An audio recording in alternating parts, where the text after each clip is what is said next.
नमस्कार, आप सभी का बहुत बहुत स्वागत है मैग्नेट ब्रेन्स पर। मैं पंकज तिवारी।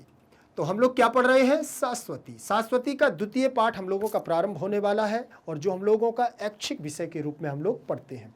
तो आप लोग जल्दी से जल्दी वीडियो को लाइक कर दीजिए और शेयर जरूर कर देना है। जिसने अभी तक चैनल को सब्सक्राइब नहीं किया है वो चैनल को सब्सक्राइब जरूर कर लेगा। एक बात ध्यान रखिएगा, भारत का एकमात्र ऐसा प्लेटफॉर्म मैग्नेट ब्रेन्स है जो आपको 100% फ्री एजुकेशन दे रहा है। 100% फ्री एजुकेशन के साथ साथ मैग्नेट ब्रेन्स आपको प्रोवाइड कराता है दो प्लेटफॉर्म, एक तो हिंदी मीडियम और एक इंग्लिश मीडियम। तो मैग्नेट ब्रेन्स इंग्लिश मीडियम पर केजी से लेकर के 12th क्लास तक की संपूर्ण कक्षाओं का संपूर्ण पाठ्यक्रम बिल्कुल और बिल्कुल फ्री दिया जाता है क्वालिटी कंटेंट के साथ। और रही बात हिंदी की, तो हिंदी मीडियम पर कक्षा 6वीं से लेकर के कक्षा 12वीं तक की Delhi board, Bihar board, UP board, MP board, Rajasthan board, इन सभी बोर्डों का पाठ्यक्रम बिल्कुल और बिल्कुल फ्री दिया जाता है, वो भी क्वालिटी कंटेंट के साथ। तो देर किस बात की है? चैनल को करिएगा सब्सक्राइब और वीडियो को करिएगा लाइक। एक बात और ध्यान रखना है, मैग्नेट ब्रेन्स कक्षा 6वीं से लेकर के कक्षा 12वीं तक के हिंदी मीडियम और इंग्लिश मीडियम के नोट्स भी प्रोवाइड कराता है। वो नोट्स जो आपकी परीक्षा में बेहतर से बेहतर नंबर लाने में आपकी मदद करेंगे। तो नोट्स की जानकारी जरूर लीजिएगा। मिलेगी कैसे? लिंक इन डिस्क्रिप्शन बॉक्स में आप जाएंगे तो ई नोट्स और ई बुक्स की संपूर्ण जानकारी आपको वहां से प्राप्त हो जाएगी। कैसे आप तक पहुंचेंगे वो भी जानकारी आपको मिल जाएगी। चलिए आज हमारी जो क्लास है उस पर चलते हैं। देखिए, कक्षा 12वीं संस्कृत ऐच्छिक रघुकौत्स संवादः द्वितीय पाठा अनुवाद भाग 1 हम लोग दूसरे पाठ पर प्रारंभ कर रहे हैं, दूसरे पाठ पर प्रवेश कर रहे हैं। तो आपको मैं बता दूं, शीर्षक का नाम है रघुकौत्स संवाद। जो हमारा रघुकौत्स संवाद है, पहली बात तो मैं आपको बता दूं कि रघु कौन थे। आप लोगों ने कालिदास की एक प्रसिद्ध रचना रघुवंशम को देखा हो, पढ़ा हो, सुना हो। कोई भी है, हो सकता है पढ़ा ना भी हो, ठीक हो सकता है देखा भी ना हो, लेकिन सुना तो होगा कि कालिदास एक ऐसे कवि थे, उपमा सम्राट, जिनके द्वारा एक रघुवंश महाकाव्यम 19 सर्गों में एक बहुत अच्छा महाकाव्य लिखा गया। उसी के पंचम सर्ग है। पंचम सर्ग में राजा रघु, उन्हीं के वंशावली 31 राजाओं का वर्णन है उसमें। तो उसमें राजा रघु और कौत्स ऋषि ब्रह्मचारी के पुत्र हैं, ठीक है ना। तो कौत्स हैं जो, वो भी कौन है? ब्रह्मचारी थे। उनके बीच में कुछ संवाद होता है, उस संवाद को यहाँ पर वर्णित किया गया है इस पाठ में। इस पाठ के माध्यम से आपको उनके बीच में क्या संवाद हुआ है उस पर चर्चा हो रही है। तो आप लोग चलते हैं, देखते हैं हम लोग कि क्या इसमें संवाद हुआ है। बहुत अच्छी है और बहुत सुंदर ये उनकी जो संवाद शैली है, बहुत सुंदर ढंग से आपको यहाँ प्रस्तुत हुई है। तो थोड़ा सा पाठ के परिचय पर चलते हैं, थोड़ा कालिदास के बारे में जानते हैं। कालिदास कहते हैं ऐसा कि ये कौन थे? चरवाहा थे। कहते हैं मूर्ख कालिदासा। किंवदंतियां हैं, कई लोग कहते हैं, लेकिन हम लोगों ने जब से सुना है तब से यही सुना है। क्या सुना है? कि बहुत विद्वान थे और संस्कृत जगत के एक वांग्मय के, संस्कृत साहित्य के एक ऐसे मूर्धन्य विद्वानों में उनकी गणना होती है, ठीक है। तो किंवदंतियां हैं तो अपन लोग भी सुन लेते हैं, मान लेते हैं कि हाँ, हो सकता है कि वो चरवाहा थे, गाय चराने वाले थे, मूर्ख थे। विद्वत्तमा से जब उनकी शादी हुई तो कहते हैं वो बहुत मूर्ख थे, लेकिन जब पत्नी से प्रताड़ित हुए, पत्नी के द्वारा ठुकराए गए, भगाए गए, तो कहते हैं कि बहुत योग्य होकर के आए। तो देखते हैं उनके थोड़ी से परिचय पर चलते हैं, ठीक। यहां पर लिखा हुआ है पाठ का परिचय, जिसमें लिखा हुआ है कवि कुल गुरु, कवि कुल शिरोमणि, कवि कुल शिरोमणि, कविता कामिनी के विलास, उपमा सम्राट, दीप शिखा कालिदास, आदि विरोधों से विभूषित महाकवि कालिदास भारत वर्ष के ही नहीं समस्त विश्व के अनन्य कवि हैं। ये महाराज विक्रमादित्य के 9 रत्नों में से एक थे। मतलब महाराज विक्रमादित्य कौन? उज्जैन के नरेश, उज्जैन नगरी जो आज महाकालेश्वर के नाम से जानी जाती है, महाकालेश्वर की नगरी उज्जैन नगरी, वहां पर विक्रमादित्य के राज्य में यह 9 रत्नों में गिने जाते थे। किसमें से? 9 रत्नों में से एक थे। ऐसा कहते हैं कि राजाओं के यहाँ पहले रत्न रखे जाते थे, विद्वान रखे जाते थे। राजाओं, प्रत्येक राजा के पास कोई ना कोई विद्वान जरूर होता था जो मंत्री का काम करता था। तो उन्हीं 9 रत्नों में कालिदास भी रहते थे। और अधिकांश विद्वानों का मानना है कि कालिदास का जो समय था वो ईसा पूर्व प्रथम शताब्दी में इनका जन्म माना गया। संस्कृत साहित्य में कालिदास की 7 रचनाएं प्रमाणिक मानी गई हैं। पूरी संस्कृत साहित्य में वैसे तो इन्होंने बहुत सारी रचनाएं लिखी, लेकिन 7 रचनाएं जो प्रसिद्धि प्राप्त की, इनमें रघुवंशम, कुमार संभवम 2 महाकाव्य हैं, ठीक है ना।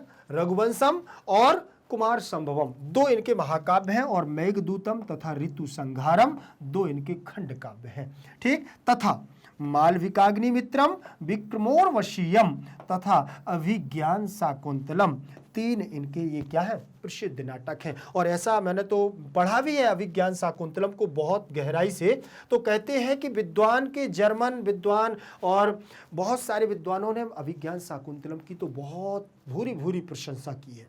अर्थात अभिज्ञान शाकुंतलम, वैसे तो ये सारे ग्रंथ जितने हैं सब रोचक हैं।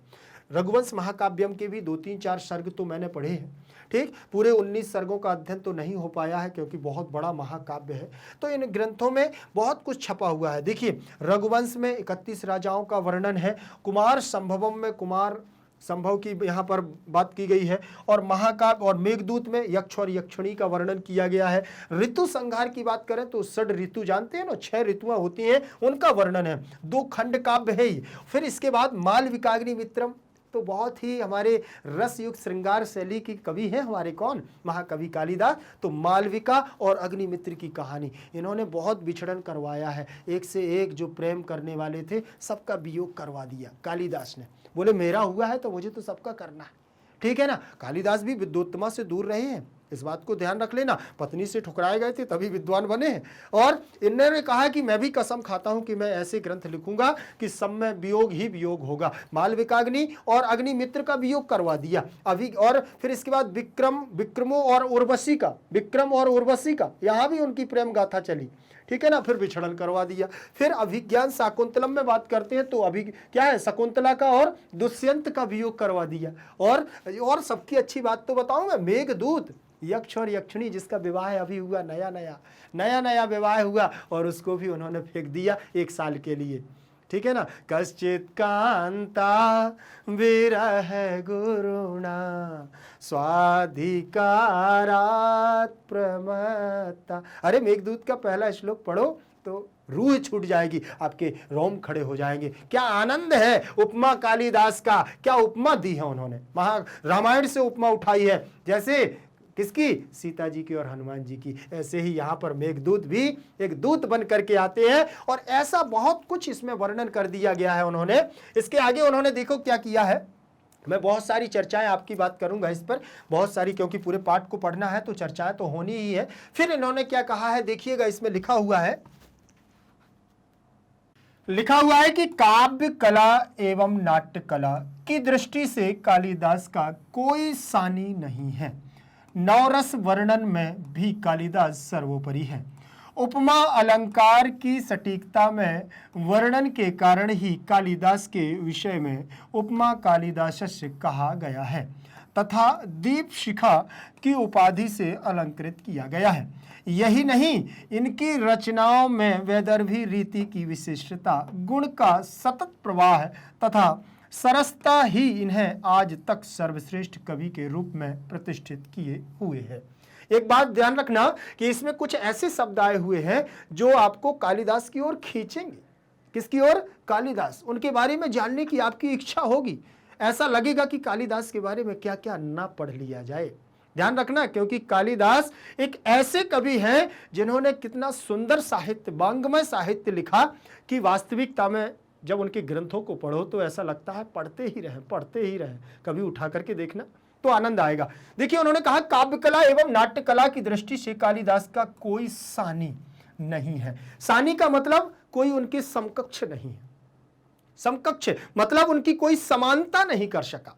सानी, ठीक है ना। 9 रस में वर्णन कालिदास सर्वोपरि है। 9 रत्नों में किसके, महाराजा विक्रमादित्य के। यहाँ पर जो 9 रत्न थे उन 9 रत्नों में सर्वोपरि थे 9 रसों में। ध्यान रखना, उपमा अलंकार की सटीकता में वर्णन किया है उन्होंने। उपमा अलंकार, अच्छा उपमा अलंकार की बात करें, उपमा जानते हैं ना, जहां उपमेय का उपमान से कि उपमा दर्शा दी, समानता को, सम, सरस, समतुल्य, ये सारे शब्द जहां पर उपमा की दृष्टि हो जाती है वहां पर उपमा अलंकार हो जाता है।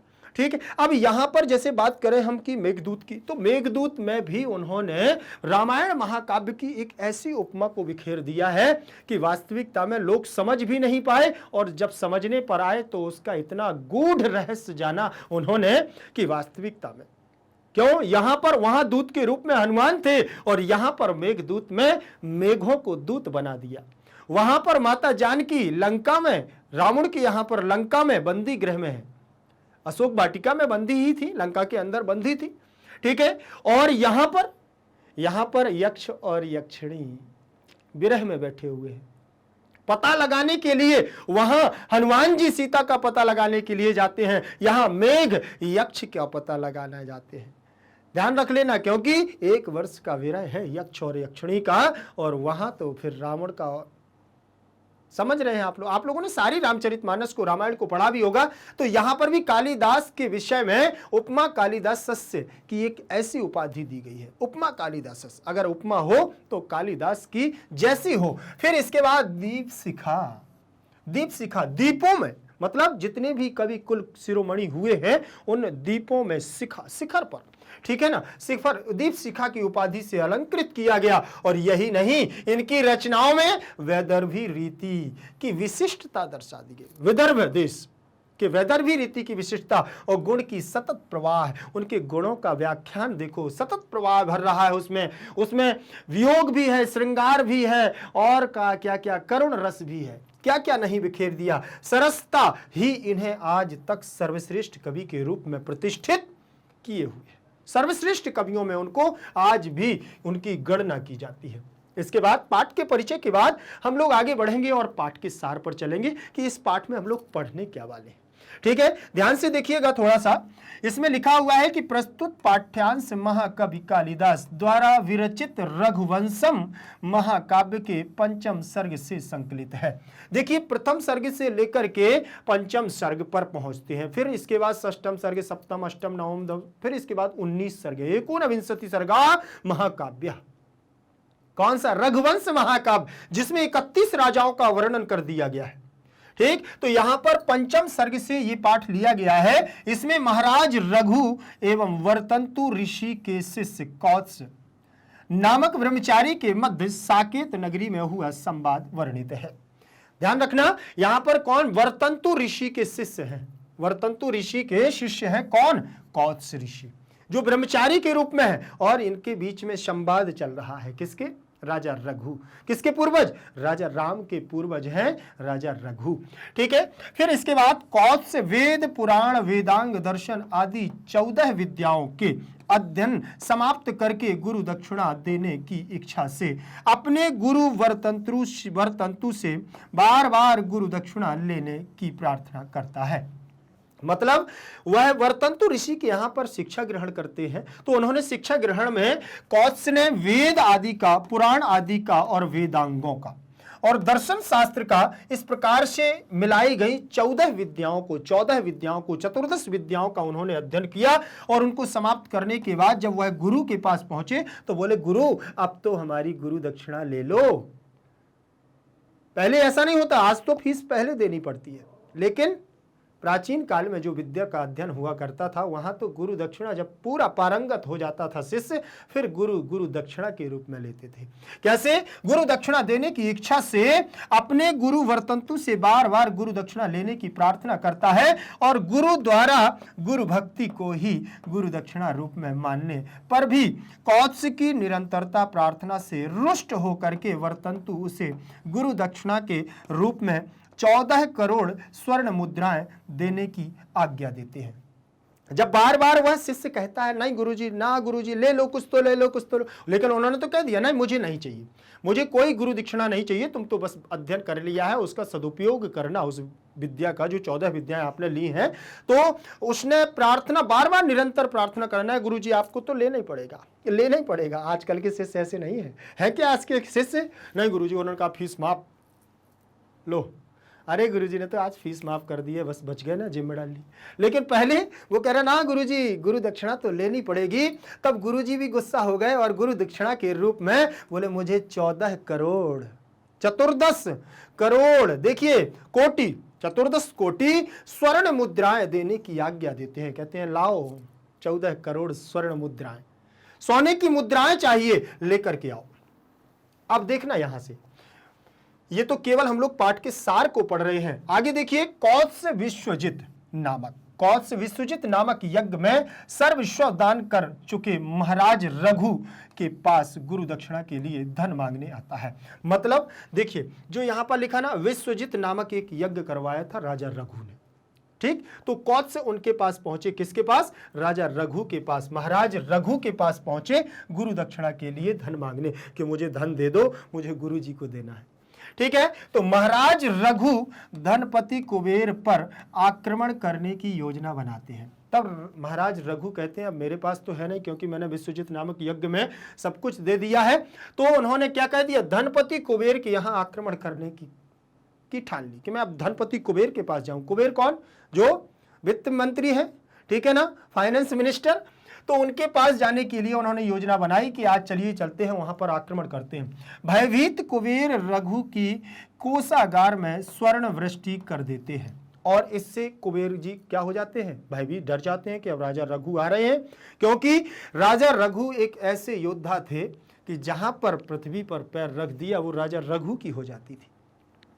यहां पर उन्होंने देखा कि अब कुबेर के पास आ रहे, तो कुबेर ने भयभीत होकर के रघु के कोषागार में, मतलब जो राजा रघु थे उनके जो उनका जहां धन रखा रहता था उस कोषागार में सुवर्ण वृष्टि कर देते हैं, सोने की वृष्टि कर देते हैं और रघु कौत्स को धन प्रदान करके संतुष्ट होते हैं, धन दे देते हैं कौत्स ब्रह्मचारी को। और कौत्स भी गुरु को देने के लिए गुरु दक्षिणा प्राप्त कर संतुष्ट हो जाता है। फिर वहां से कौत्स भी 14 करोड़ मुद्राएं लेकर के, सोने की स्वर्ण मुद्राएं लेकर के अपने गुरु के पास जाते हैं और गुरु दक्षिणा में दे देते हैं।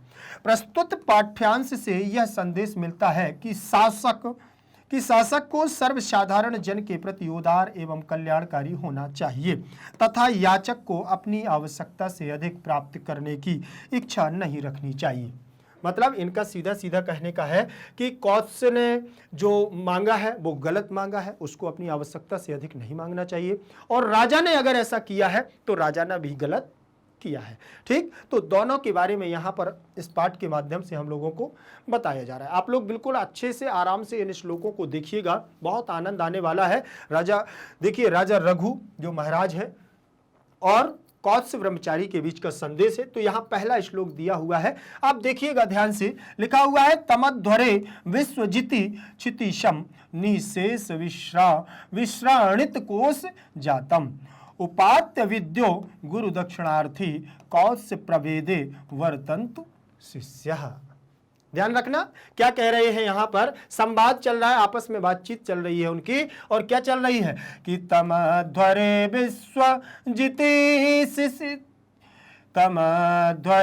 विश्वजिति क्षितिशम निःशेष विश्राणित कोश जातम उपात्य वेद्यो गुरु दक्षिणार्थी कौत्सः प्रवेदे वर्तन्तु शिष्यः।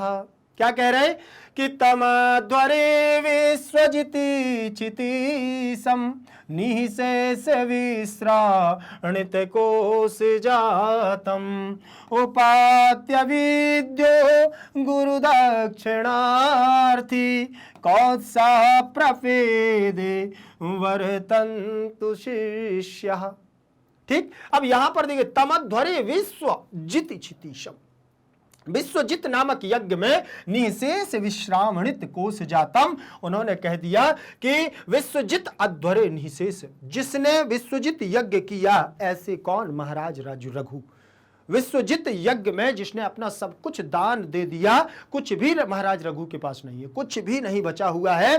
तो विश्वजित अध्वरे निःशेष विश्राणित, मतलब बिल्कुल हो गए हैं, कुछ भी नहीं है, ऐसे कोश जातम, उनका पूरा धन चला गया है।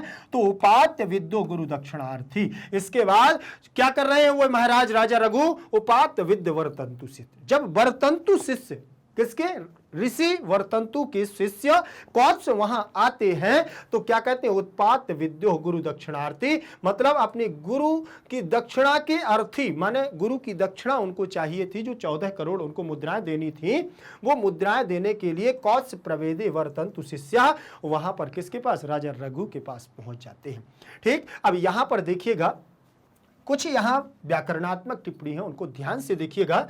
अन्वय को देखें, विश्वजिति, विश्वजिति का मतलब विश्व जीत, अध्वरे सप्तमी का एक वचन, निःशेष विश्राणित कोश जातम, ठीक, जिसका बिल्कुल सारा का सारा धन चला गया हो, ठीक। और तम द्वितीय विभक्ति क्षितिसम, क्षितिसम ऐसे महाराज रघु, ठीक है ना, क्षितिसम पूरी पृथ्वी पर जिनका राज्य चल रहा हो, रघुम, ठीक है ना। उपात्य विद्या, फिर वर तंतु शिष्या प्रथमा का एक वचन, कौत्सा में प्रथमा का एक वचन, गुरु दक्षिणा प्लस अर्थी बराबर गुरु दक्षिणार्थी, प्रापेदे है पहुंचते हैं वहां पर गुरु दक्षिणा को लेने के लिए क्या करते हैं, कौत्स पहुंचते हैं। शब्दार्थों को देखें, विश्वजित अध्वरे, विश्वजित अध्वरे, विश्वजित नामक यज्ञ में, विश्वजित नामक यज्ञ में, और कोश जातम मतलब धन समूह, संपूर्ण धन राशि उनकी उसमें यज्ञ में लग गई थी, ठीक है। फिर इसके बाद विश्राणितम मतलब प्रदत्त, दान में दिया हुआ, दान में दिया हुआ या सब कुछ उन्होंने अपना दान में दे दिया। उपात विद्या मतलब विद्या को प्राप्त किया हुआ और विद्या संपन्न, क्योंकि कौत्स ऋषि ने सारी विद्याओं को ग्रहण कर लिया, फिर इसके बाद गुरु दक्षिणा देनी थी, तो गुरु दक्षिणार्थी, गुरु दक्षिणा देने की इच्छा से प्रार्थना करने वाला क्या कहलाता है, गुरु दक्षिणार्थी। प्रापेदे माने पहुंचा, कहां पहुंचा, महाराज रघु के पास पहुंचा। आगे देखेंगे इसके बाद उन्होंने क्या कहा है प्रसंग में, प्रसंग देखिएगा, प्रसंग को बहुत ध्यान से समझने की कोशिश करना। प्रस्तुत पद्य हमारी पाठ्य पुस्तक शाश्वती द्वितीय भाग के रघु कौत्स संवाद नामक पाठ से लिया गया है। यह पाठ महाकवि कालिदास द्वारा रचित रघुवंश महाकाव्यम के 5म सर्ग से संपादित किया गया है। इस पाठ में ऋषि वर्तंतु के शिष्य कौत्स तथा महाराजा रघु के बीच हुए संवाद को वर्णित किया गया है। पूरे पाठ में इसी प्रसंग का प्रयोग किया जा सकता है, पूरे पाठ में यही प्रयोग है, आप प्रसंग का ध्यान रखें, ठीक। सरल भावार्थ की बात करते हैं कि इसका भावार्थ क्या है कि विश्वजित नामक यज्ञ में अपनी संपूर्ण धनराशि दान कर चुके उस राजा रघु के पास वर्तंतु ऋषि का विद्या संपन्न शिष्य कौत्स गुरु दक्षिणा देने की इच्छा से धन याचना करने के लिए पहुंचा। ये अर्थ आपको समझ में आया कि नहीं आया, थोड़ा सा समझने की कोशिश करना कि विश्वजित नामक यज्ञ जो हुआ उसमें संपूर्ण धनराशि जो अपनी उन्होंने पूरी धनराशि थी, किसने, राजा रघु ने, महाराज ने तो दान कर चुके थे। और उस राजा रघु के पास कौन पहुंच गया, वर्तंतु ऋषि के एक शिष्य थे जिनका नाम था, जिन्होंने वहां पर विद्या संपन्न की, जिनका नाम था कौत्स, ठीक है। वो कौत्स से पहुंचे और गुरु दक्षिणा देने के लिए, उनको गुरु दक्षिणा देनी थी, तो देने की इच्छा से वह धन याचना करने के लिए पहुंचे। धन याचना मांगने लगे महाराज से कि मुझे 14 करोड़ स्वर्ण मुद्राएं दे दो, क्योंकि मुझे अपने गुरु को देना है। इस इच्छा से वह वहां पर क्या करते हैं, पहुंच जाते हैं। फिर इसके बाद बात करता हूं मैं भावार्थ की। भावार्थ देखिए यहां पर कवियों ने क्या कहा है कि प्राचीन काल में राजा लोग विश्वजित यज्ञ करते थे। राजा रघु ने भी यह यज्ञ किया और अपना संपूर्ण खजाना यानी मतलब राजकोष धान्य दान कर दिया। तभी वर्तंतु का शिष्य कौत्स भी राजा के पास इस आशा में कि वह अपने गुरु को गुरु दक्षिणा में देने के लिए 14 करोड़ स्वर्ण मुद्राएं राजा रघु से मांग लेगा। देखिए अब वो भी इसीलिए पहुंचा कि अगर गुरु मांग रहे हैं तो मुझे क्या है, मैं चला जाऊंगा महाराज के पास, महाराज मुझे दे देंगे। पहले चाहे 14 करोड़ हो और चाहे 1 लाख करोड़ हो, ठीक है। तो भैया बहुत सारा धन हुआ करता था राजाओं के पास, क्योंकि ऐसे नहीं, हमारा देश स्वर्ण शिखर वाला था, सोने की चिड़िया कहा जाता था। इसके बाद आगे बढ़ते हैं और आगे देखिएगा इसमें क्या दिया हुआ है। देखिए दूसरे नंबर का श्लोक लिखा हुआ है, सह मृण्मये वीत हिरण्य यत्वात् पात्रे निधार्य अर्घम अनर्घशीला श्रुत प्रकाशम यशसा प्रकाशः और प्रत्युजग मातिथि मतिथेया। ध्यान रखना क्या कह रहे कि सह मृण्मये बीत हिरण्यत्वात् पात्रे निधाय अर्घ्यमनर्घशीला श्रुत प्रकाशम यशसा प्रकाशा प्रत्युजगम आतिथिमातिथेया। देखो ध्यान रखना क्या कह रहे हैं कि राजा कौत्स से और यहां पर वो ब्रह्मचारी कौत्स और राजा रघु के बीच में कैसा संवाद चल रहा है। जब वहां से गुरु से आकर के और वो कहां पहुंच जाते हैं, महाराज के पास पहुंचते हैं, तब वहां पर महाराज के पास कौन आते हैं, कौत्स, ब्रह्मचारी कौत्स वर्तंतु के शिष्य पहुंचते हैं। तब वहां से महाराज, क्योंकि उनके पास तो कुछ नहीं बचा, उन्होंने तो विश्वजित यज्ञ में सब कुछ दान कर दिया था, बिल्कुल सब कुछ, इसीलिए सामान्य हुआ है कौन, महाराज रघु मृणमयी मतलब मिट्टी से बने हुए, किससे बने हुए, मिट्टी से बने हुए, वीत हिरण्यमयत्वात्। ठीक, अब वह सोने आदि के नहीं बने, हिरण्य का मतलब आभूषणों से युक्त नहीं है। अब वह किससे, मिट्टी से बने हुए पात्रे, माने पात्र में निधाय अर्घ, ठीक, पात्र में जल लेकर के वह अर्घ में क्या रहते हैं, लीन रहते हैं, और उसी के द्वारा वह जल देते हैं, उसी के द्वारा वो जल लेते हैं, ग्रहण भी करते हैं। ठीक, अर्थात किससे, मिट्टी के पात्र से।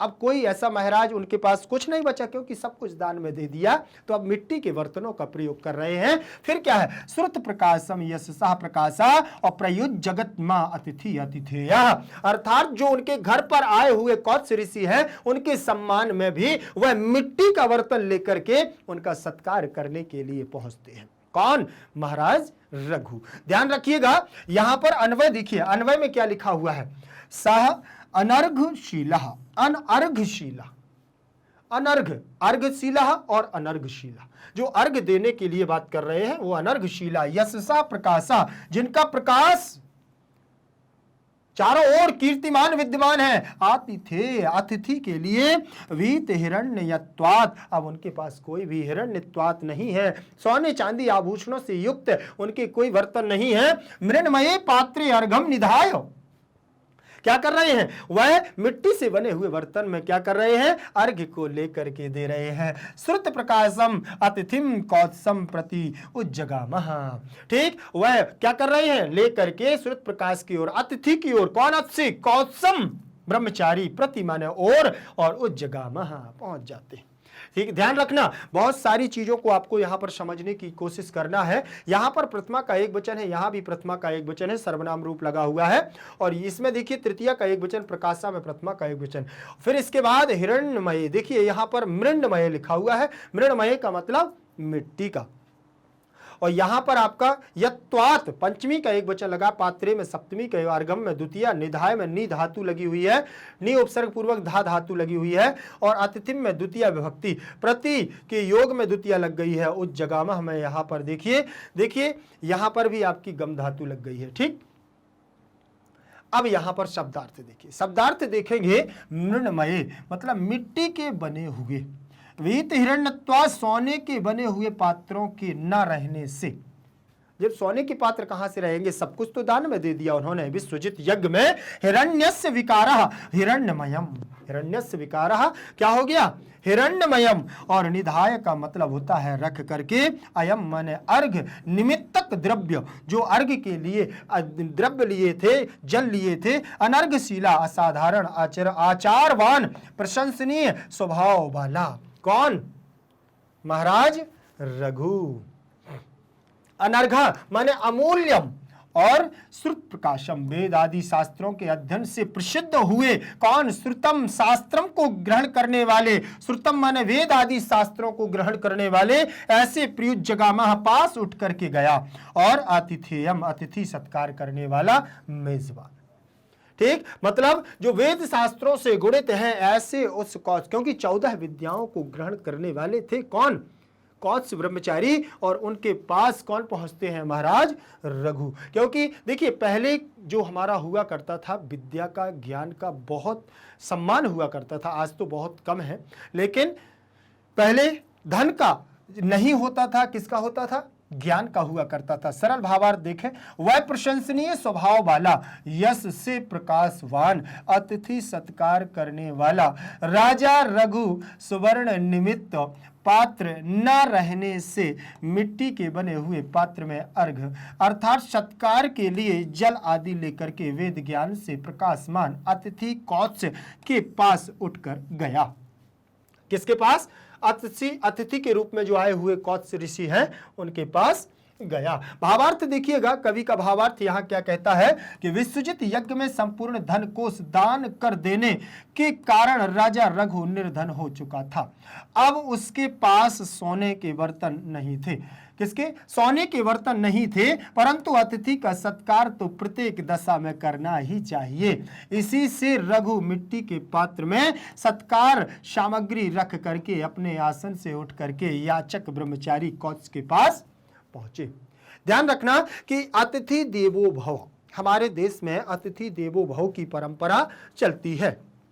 इसी कारण से हमारा देश आज भी क्या है? संस्कृति और सम्मान का पात्र होता है। ध्यान रखें, अब इसमें भी बहुत सारी चीजों को उन्होंने बताया है कि जब राजा रघु अतिथि सत्कार करने के लिए पहुंचे तो बहुत उन्होंने, क्योंकि कुछ नहीं, शर्मिंदा तो अंदर से महाराज थे, लेकिन उनको तो ये था ना कि विश्वजित यज्ञ में उन्होंने संपूर्ण धनराशि को दे डाला। तो ऐसी उनकी भावना थी, उनके अंदर कोई और अलग प्रकार की भावना नहीं थी। तो वहां राजा कौत्स किसके, वो महाराजा रघु किसके पास पहुंचते हैं? कौत्स ब्रह्मचारी के पास पहुंचते हैं। और इसके बाद तीसरे नंबर के श्लोक पर उन्होंने बात की, और तीसरे नंबर का श्लोक हमारा क्या कहता है? ध्यान से देखिएगा, उन्होंने इसमें लिखा हुआ है कि तमर्चयित्वा, क्या लिखा हुआ है? तमर्चयित्वा विधिवद विधिज्ञा, तमर्चयित्वा विधिवद विधिज्ञा तपोधनम मान धनाग्र्यायै विषाम पतिर्विष्टर भाजमारात कृतांजलि कृत्य विदित्युवाच।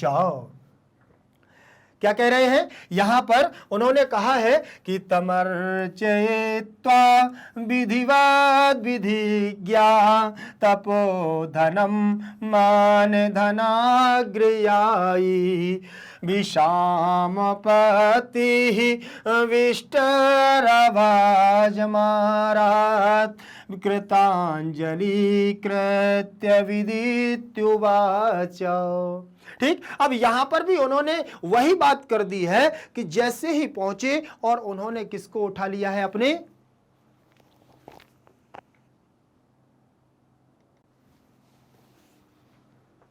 अपने पात्र को उठा करके जैसे ही वो वहां पर पहुंचते हैं, तब वहां पर देखिए उन्होंने क्या सोचा। मन में सोचते जा रहे हैं। कौन?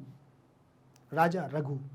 राजा रघु मन में सोच रहे हैं, वास्तविकता में वो तो क्या, संपूर्ण सृष्टि यह सोच रही है कि जो क्या कर रहा है? अपने मान सम्मान को अग्रणी, किसको? अपने मान सम्मान को अग्रणी मानने वाला, धन को पीछे रखने वाला और शास्त्रों को आगे रखने वाला, ज्ञान का सम्मान करने वाला, ऐसा कौन? राजा रघु। उन्होंने कहा तम अर्चित्वा, पूजन शास्त्र में, अर्चित्वा मतलब शास्त्रों का अध्ययन करने वाला, विधि विधान के साथ, विधिवद विधिज्ञा, और विधि विधान के साथ क्या करते हैं? तपोधनम मान धनाग्रण्यै, तपोधन मतलब तपस्या रूपी धन को मानने वाले, मान सम्मान को अग्रणी मानने वाले, धन को अग्रणी नहीं मानने वाले, ऐसे विषाम पति विष्ट भाज महाराज कृतांजलि कृत्य विधित्युवाच।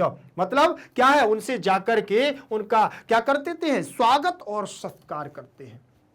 किसके पास पहुंच करके? कौत्स के पास पहुंच करके, और उनसे कहते हैं। उवाच का मतलब देखिए, यहां उवाच आ गया है। उवाच का मतलब उन्होंने कौत्स ऋषि का सम्मान किया, विधि पूर्वक उनका सम्मान किया और आसन पर बैठाल करके उनसे कुछ कहा। क्या कहा वो आगे का श्लोक बतलाएगा, लेकिन यहां पर तो पहले देख लो क्या कह रहे हैं। देखिएगा, देखिए अन्वय में उन्होंने कहा विधिज्ञा मान धनाग्रण्यै कृत्यवित विषाम पति विष्टर भाजम तम तपोधनम विधिवत अर्चित्वा आरात कृतांजलि सन इति उवाच। देखिए विधि ज्ञान मतलब विधि पूरे मान सम्मान के साथ और विधि पूर्वक धन को अग्रणी न मानने वाले और सब मान सम्मान ही जिसका सबसे अग्रणी धन हो, ऐसे उस विषाम पति विष्टर भाजन को तपो धन की विधिवत पूर्वक अर्चित्वा माने पूजन करके आरात कृतांजलि ही और अपने अंजलि के द्वारा, अंजलि ये उनके हाथों के द्वारा उनका सन इति उवाच हाथ जोड़ करके उनसे बोलते हैं। क्या बोलते हैं देखिएगा, अर्चित्वा में अर्च धातु है, यहां पर कित्वा प्रत्यय लग गया है, ठीक। और यहां पर आपका प्रथमा का एक वचन हुआ है अग्र, यहां पर भी धनाग्रण्य अग्रयायी, तो यहां दीर्घ संधि हो गई, यहां पर भी प्रथमा का एक वचन। तपोधनम में प्रथमा का एक वचन लगा हुआ है, उवाच में वच धातु लगी हुई है, कृतांजलि कृत प्लस अंजलि बराबर कृतांजलि, दीर्घ संधि यहां पर भी हो जाएगी। यहां पर देखें अर्चित्वा, अर्चित्वा में क्या है, पूजन करके सत्कार करके विधिवत शास्त्रोक्त नियमों के अनुसार, पूजन करके शास्त्रोक्त नियमों के अनुसार, विधिज्ञा का मतलब शास्त्र नियमों के वेत्ता, तपोधनम माने ऋषि को जिसका तप ही धन है, ऋषि को जिसका तप ही धन है, मान धनाग्रण्य आत्म गौरव को ही धन मानने वाला, ऐसा अग्रगण्य अग्रेसर राजा रघु, विषाम पति माने राजा, विषाम पति का मतलब राजा महाराजा, विश्व माने प्रजा और पति का मतलब होता है स्वामी, और विष्टर भाजराम का मतलब आसन पर पीठ पर बैठे हुए, पीठ पर बैठे हुए, और आरात का मतलब समीप में दूर और समीप, ठीक। कृत्यवित अपने कर्तव्य एवं उदार दायित्व को समझने वाला। अब उन्होंने पहले, इसके पहले वाले श्लोक को आपने ध्यान से पढ़ा हो, अब तो उन्होंने क्या कहा कि मेरे पास स्वर्ण आदि से आभूषणों से जटित कोई पात्र नहीं है, फिर भी अतिथि का सम्मान करना तो पड़ेगा ही, इसीलिए मिट्टी के बर्तन में ही अर्घ लेकर के जल को लेकर के पहुंच जाते हैं। किसके पास? कौत्स ब्रह्मचारी के पास। शब्दार्थ के बाद सरल भावार्थ को देखिएगा, क्या कह रहे हैं कि शास्त्र विधि को जानने वाले और स्वाभिमान को ही धन मानने वालों में अग्रगण्य, अपने कर्तव्य एवं उत्तरदायित्व को समझने वाले प्रजा के स्वामी राजा रघु ने आसन पर विराजमान उस तपस्वी कौत्स का विधि पूर्वक सत्कार करके निकट ही हाथ जोड़े हुए रघु ने इस प्रकार से कहा।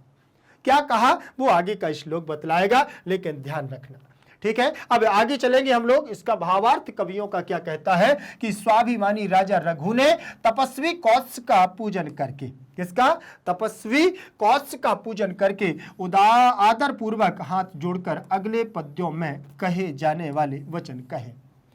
मतलब अगले पद्य का मतलब आगे का जो हमारा श्लोक है,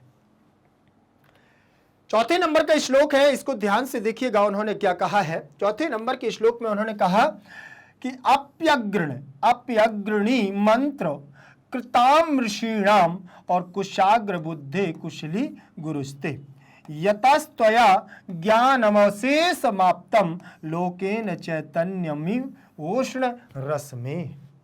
देखिए आप ध्यान से देखना, यहां पर क्या कहा गया है कि अप्यग्रणी मंत्र कृताम ऋषीणाम कुशाग्र बुद्धे कुशली गुरुस्ते यतस्तया ज्ञानमशेषमाप्तं लोकेन चैतन्यैवोष्ण रस में। बहुत ध्यान से समझने की कोशिश करना, क्या कह रहे हैं कि अपि अग्रणी, देखिए अपि अग्रणी मंत्र कृताम ऋषीणाम कुशाग्र बुद्धे कुशली गुरुस्ते यथा त्वया ज्ञानमशेष समाप्तं लोकेन चैतन्यम इव उष्ण रस में। देखना आप ध्यान रखना, क्या कह रहे हैं कि अपि अग्रणी मंत्र कृताम ऋषीणाम, ऋषिणाम कौन से? वर्तंतु, ऋषि की बात चल रही है, जिनके शिष्य हैं कौत्स, ठीक है ना। तो वो कह रहे हैं अपि अग्रणी, तुम सबसे अग्रणी हो। कौन? कैसे? कुशाग्र बुद्धि वाले कौत्स। ऐसे कुशाग्र बुद्धि वाले ब्रह्मचारी कौत्स जिन्होंने अपने ऋषि से मतलब गुरु से, कुशली गुरुस्ते, ठीक है ना, अपने गुरु से जिसने क्या किया है, यतः त्वया, तुम्हारे द्वारा, ज्ञानम अशेष समाप्तम, संपूर्ण ज्ञान को ही ले लिया। ऐसे गुरु कौन? ऐसे गुरु जिसने आपको संपूर्ण ज्ञान दिया है, वे कैसे हैं? कुशली गुरुस्ते, वो कुशल है, वो कुशल है। बोले तुमने तो ले लिया है पूरा ज्ञान, लेकिन कैसे लिया? बोले लोके न चैतन्यम एवोष्ण रश्मि, जिस प्रकार से यह संसार पूरा चैतन्यमय है और सूर्य की संपूर्ण गर्मी को ले लेता है, उस तेज को ले लेता है, उसी प्रकार से तुमने भी अपने गुरु से संपूर्ण ज्ञान को ले लिया है। ऐसे उस गुरु का कैसा है वो गुरु? बोले कुशली गुरुस्ते, तुम्हारे गुरु कुशल है। इस प्रकार की बात कही। उन्होंने पहुंचते ही उनसे निवेदन किया कि आपके वो गुरु जिन्होंने तुम्हें चतुर्दश विद्याओं का ज्ञान सिखाया, वो आपके गुरु कुशल तो है। ऐसा निवेदन किया किसने? महाराज रघु ने। अब यहां पर देखेंगे अन्वय में देखिए क्या कहा है, हे कुशाग्र बुद्धि। किसके लिए कहा है? कौत्स ऋषि के, कौत्स ब्रह्मचारी के लिए हे कुशाग्र बुद्धि। यहां संबोधन लगा दिया गया है और संबोधन में सूचित किया जाए कुशाग्र बुद्धि, कुश प्लस अग्र बुद्धि, बुद्धि में अग्रणी रहने वाले कुशाग्र कहलाते हैं। तो हे कुशाग्र बुद्धि वाले कौत्स ब्रह्मचारी, अपि मंत्र कृताम ऋषि राम, और भी तुम्हारे मंत्रों से जो कृत आधारित है ऐसे ऋषि अग्रणी, जो सभी मंत्रों में अग्रणी और सभी ऋषियों में अग्रणी, ऐसे ते गुरु कुशली, तुम्हारे गुरु कुशल है। इसी देखिए आपी माने भी, और यहां पर मंत्र कृताम में द्वितीय विभक्ति, ऋषि राम में षष्ठी विभक्ति का बहुवचन रूप लगा हुआ है। अग्रणी आगे के लिए ते सातौते बहुवचनांत रूप लगा हुआ है। ठीक, गुरु प्रथमा का एक वचन लगा हुआ है, गुरु गुरुम गुरुना गुरुवे, गुरो गुरु गुरु गुरु, गुरु के रूप ध्यान रखना है। कुशली, तुम्हारे गुरु कुशल हैं।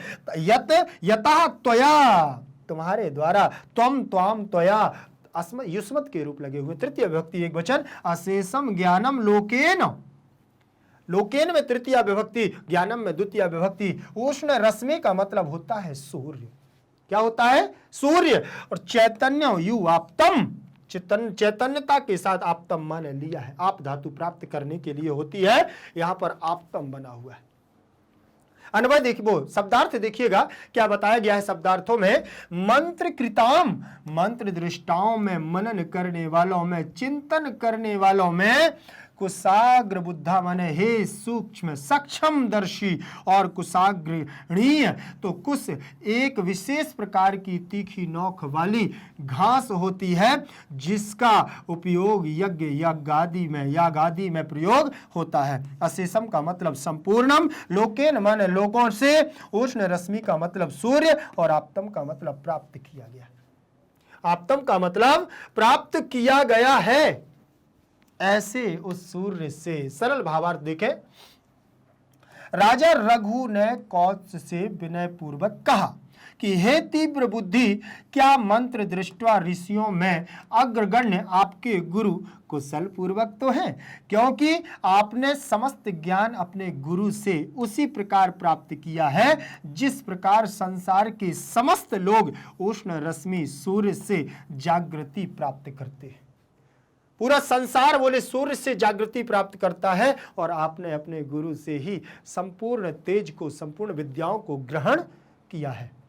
भावार्थ देखिए यहां पर क्या दिया गया है। भावार्थ में वर्तंतु मंत्र दृष्टा श्रेष्ठ ऋषि, वर्तंतु का मतलब कि देखिए, वर्तंतु मंत्र दृष्टा, मंत्र दृष्टा किसके के लिए? योग्य होने की वजह से मंत्र दृष्टा श्रेष्ठ ऋषि है, और राजा रघु उनके शिष्य से ऋषि श्रेष्ठ का कुशल समाचार पूछ करके सजनोचित शिष्टाचार प्रकट कर रहे हैं। जैसे सूर्य से लोग ऊर्जा प्राप्त करके चेतनावान हो जाते हैं, इसी प्रकार कौत्स वर्तंतु से समस्त 14 विद्याओं का ज्ञान प्राप्त कर विद्यावान हुआ है।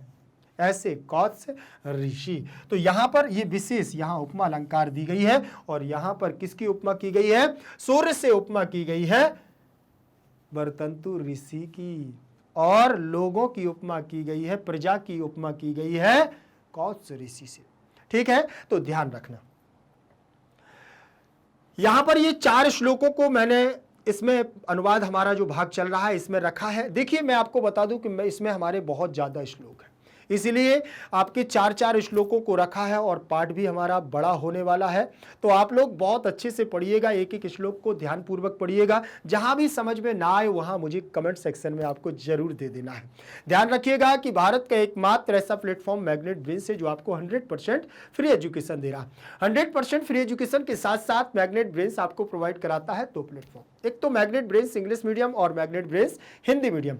और हिंदी मीडियम पर कक्षा 6वीं से लेकर के कक्षा 12वीं तक के Delhi board, Bihar board, UP board, MP board, Rajasthan board, इन सभी बोर्डों का पाठ्यक्रम वो भी दिया जाता है क्वालिटी कंटेंट के साथ, बिल्कुल फ्री। और जहां आप लोग पढ़ रहे हैं ये है हमारा मैग्नेट ब्रेन्स इंग्लिश मीडियम। यहां पर केजी से लेकर के 12th क्लास तक की संपूर्ण कक्षाओं का संपूर्ण सिलेबस, पूरा पाठ्यक्रम बिल्कुल और बिल्कुल फ्री दिया जाता है क्वालिटी कंटेंट के साथ। तो देर किस बात की, चैनल को करिएगा सब्सक्राइब और वीडियो को करिएगा लाइक। एक बात और ध्यान रखना है कि मैग्नेट ब्रेन्स कक्षा 6वीं से लेकर के कक्षा 12वीं तक के हिंदी मीडियम और इंग्लिश मीडियम के नोट्स भी प्रोवाइड कराता है। वो नोट्स जो आपकी परीक्षा में बेहतर से बेहतर नंबर लाने में आपकी मदद करेगा। तो नोट्स की जानकारी जरूर लीजिएगा। कैसे मिलेगी जानकारी, लिंक इन डिस्क्रिप्शन बॉक्स में आप जाएंगे तो ई नोट्स और ई बुक्स ऐसे 2 आइकन मिलेंगे, इनकी संपूर्ण जानकारी आपको प्राप्त हो जाएगी। और ध्यान रखना, यदि सोशल मीडिया पर अन्यत्र जगह भी आप लोग एक्टिव रहते हैं जैसे Facebook, Insta, Telegram, Twitter, WhatsApp group आदि, तो वहां भी सर्च कर सकते हैं मैग्नेट ब्रेन्स को और बेहतर से बेहतर वीडियोस प्राप्त कर सकते हैं। ध्यान रखेंगे, फिर मिलेंगे अगली क्लास के लिए, तब तक के लिए बने रहिएगा मैग्नेट ब्रेन्स के साथ। जयतु संस्कृतम, जयतु भारतम।